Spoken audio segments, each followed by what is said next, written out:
Oi, gente! O livro dessa semana é O Sol é para Todos, de Harper Lee.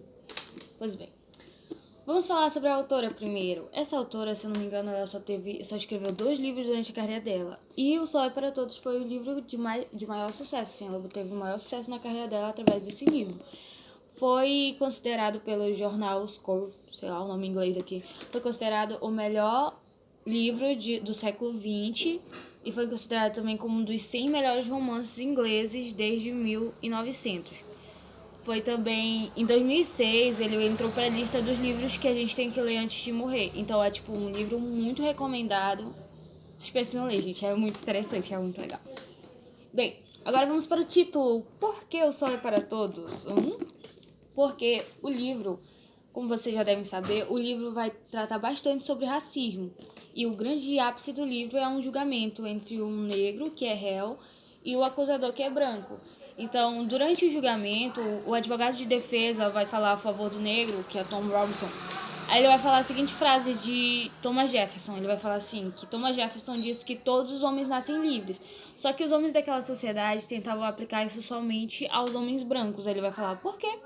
Por acaso os homens negros também não são homens? Então ele vai falar, o sol nasce para brancos e o sol nasce para negros. Por isso, o sol é para todos. Então agora vocês sabem por que o título. Pois é. Vamos para a história! A história vai ser narrada a partir do ponto de vista de uma criancinha, a Skull, uma menina.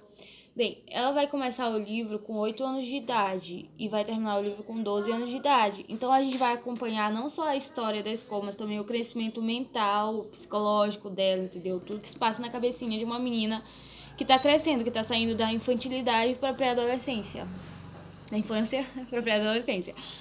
Então, vamos lá. O livro abre com ela falando como é a casa dela, onde ela mora. Ela tem uma empregada. E, tipo assim, do modo que ela fala, é tão criança, tão infantil, tão inocente, gente, que a gente nem percebe a diferença. Aí depois, quando ela completa 9 anos, é que ela vai falar que a empregada dela é negra e que o pai dela é advogado, é branco. E aí as mulheres da sociedade vão tentando implantar essas coisas na cabeça dela, entendeu? Que mulher branca tem que ser assim, assim, assim, enquanto que mulher negra tem que ser assim, assim, assim. Aí ela vai entendendo a desigualdade que rola lá na sociedade onde ela mora, entendeu? Aí vai entrando, ela vai crescendo e outras coisas vão rolando durante o livro. E aí embarca na fase racista, que é aos 11 anos de idade dela, que é quando as pessoas começam a falar as coisas na frente dela, que ela já tá crescendo, tá virando uma meninazinha. Aí as pessoas vão falando várias coisas na frente dela, aí ela vai tendo uma ideia racista sobre as coisas, entendeu? Aí o pai dela vai tentando tirar aquela ideia que a sociedade vai tentando implantar nela de que negros e brancos são diferentes. Então, é aí acho que é a partir do capítulo 14 que a história começa realmente a se desenvolver, começa realmente a ser interessante. O início do livro é mais uma introdução, uma apresentação. Então, pra quem é novo na leitura, eu não sugiro muito esse livro porque ele vai ser bem cansativo no início. Mas do meio pra frente o livro bala com tudo, tu vai querer ler até o final.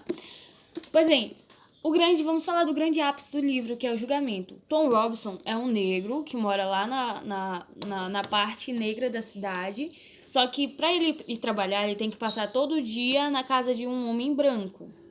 E aí o que acontece? A filha do homem branco, que é uma menina de 19 anos, ela acaba se apaixonando pelo negro que passa todo dia na frente da casa dela. Passa todo dia na rua dela. Todo dia ela vê, tadinha.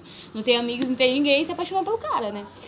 Aí ela se apaixonou e pede pra ele fazer uma coisa na casa dela. Quando ele chegar, não tinha nada pra fazer. Olha a conversa da menina.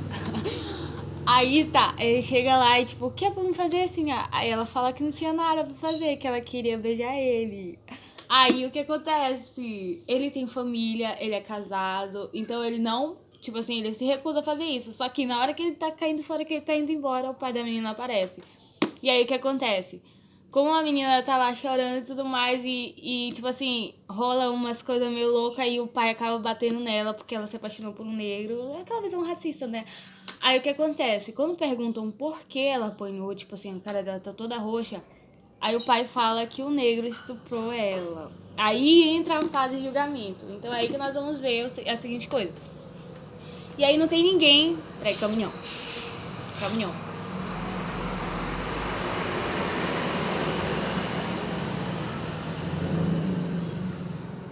Vamos lá.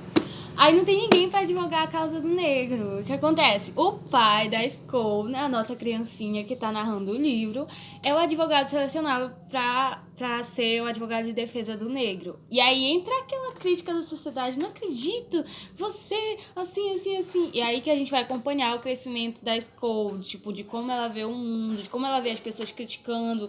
E no início ela tenta pensar como as pessoas da sociedade, aí o pai dela vem e tira isso da mente dela. Então, tipo assim, é uma guerra de como, mais ou menos, como criar as crianças, como conversar com as crianças nessa fase de se desenvolver mentalmente. Aí o que acontece? Ele vai advogar a causa do Tom Robinson. E aí o grande julgamento acontece nos capítulos 19, 20 e 21. Que é onde a gente vai ver, tipo assim, ele falando a favor. E aí que ele fala a frase de Thomas Jefferson. E aí que tudo acontece e a gente vai descobrir que... E ele aponta todas as coisas a favor dele, entendeu? Ele fala, não tinha como ele estuprar a menina porque ele tinha um braço, o braço direito dele não funcionava bem. Então eles vão praticamente mostrar, tipo assim, com todas as provas, que quem bateu na menina foi realmente o pai dela. Só que, naquela época, um branco jamais podia perder em julgamento para um negro. Então, tipo assim, a causa dele tá praticamente perdida, mas ele já apresentou todas as provas a favor dele. Aí vocês vão ter que ler o livro pra descobrir quem é que ganha a causa do julgamento, gente. Tipo assim, eu chorei demais, eu chorei pra cacete quando o livro terminou. Como ele termina é realmente fascinante. Muito, muito, muito, muito, muito. Então, gente, passem por aquela fase cansativa do capítulo de 10 e 12, que são de dar sono mesmo. Mas quando vocês passarem para 14 e 15, embarquem com tudo. E quando vocês chegarem nos capítulos 19, 20 e 21, vocês vão se amarrar até querer chegar até o final. É realmente um livro muito fascinante, um dos melhores livros que eu já li. Então, gente, eu recomendo.